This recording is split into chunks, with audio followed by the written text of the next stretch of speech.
The move up market was inevitable. It started with the Optima and continued with the Cadenza.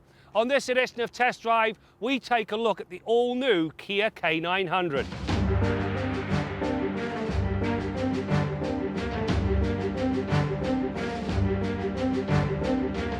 The K900 is a large, luxurious car that represents a very bold move. This could work in one of two ways. It could be totally ignored because it's a Kia, or it will help to redefine the company in terms of its ability to produce a high-end luxury car that can compete on an even footing with its German and Japanese rivals.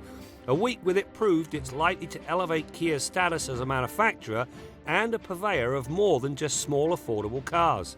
Anything you'd expect to find in an Audi, a BMW, a Lexus or a Mercedes-Benz, you will find in this K900.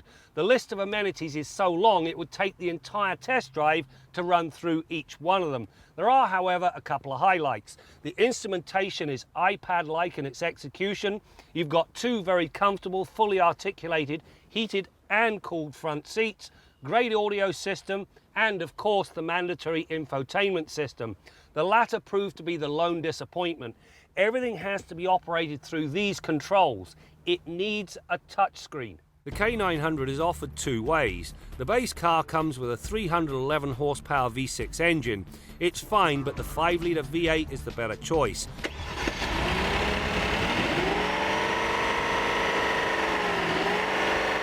First, it ups the horsepower to 420. More importantly, it brings 376 pound-feet of torque.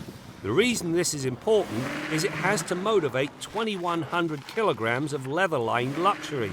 In the end, the K900 hustles to 100k in 6.1 seconds, and it turns the more important 80 to 120 passing move in 5 seconds flat. Both are strong times and up to the level of performance demanded by the segment. Now, if you happen to get relegated to the rear seat, fear not. This place is luxurious. You've got a power reclining seat that's heated and cooled. You've also got privacy blinds, so your anonymity is saved. And you also get the one thing I really did enjoy, the mother-in-law seat. You push this button and the mother-in-law goes and meets the dash. Now, how cool is that? The power reaches the rear wheels through an advanced 8-speed manumatic. It brings a gear for every eventuality and overdrives to soothe a highway drive. It features a drive-by-wire shifter and a manual mode. Sadly, no paddle shifters. Kia's Drive Mode Select allows the K900 to be optimized for different scenarios. Eco is redundant as the normal mode is the best in-town setting. Snow is self-explanatory. The best mode is Sport as it delivers the liveliest feel.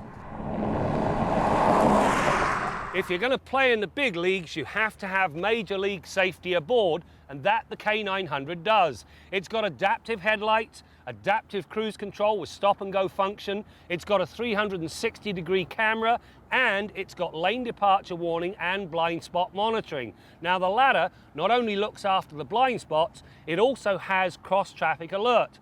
Unlike most, when you're backing out of a blind spot, it not only tells you a car's coming, but whether it's from the left or the right. The K900 rides on multiple links front and rear with dynamic dampers at each corner. The ride and handling afforded by the setup is commendable. The highway ride is cushioned, yet when pushed through the pylons, body roll was minimal and the response to steering input was tight and direct. Mind you, mash the gas pedal with too much enthusiasm and the tail will swing out as far as the stability control system allows. On that note, I was disappointed by the fact there is no true off setting. Even when it is turned off, the stability system still dives in the instant things go pear-shaped. So is this K900 a foolish move by Kia?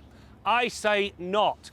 It manages to outposh most of its competition without requiring a mortgage. It also has as much or more equipment than any of them. The bottom line, if you're the type of consumer that likes the finer things in life but does not want to pay through the nose, you might want to take a look at this car.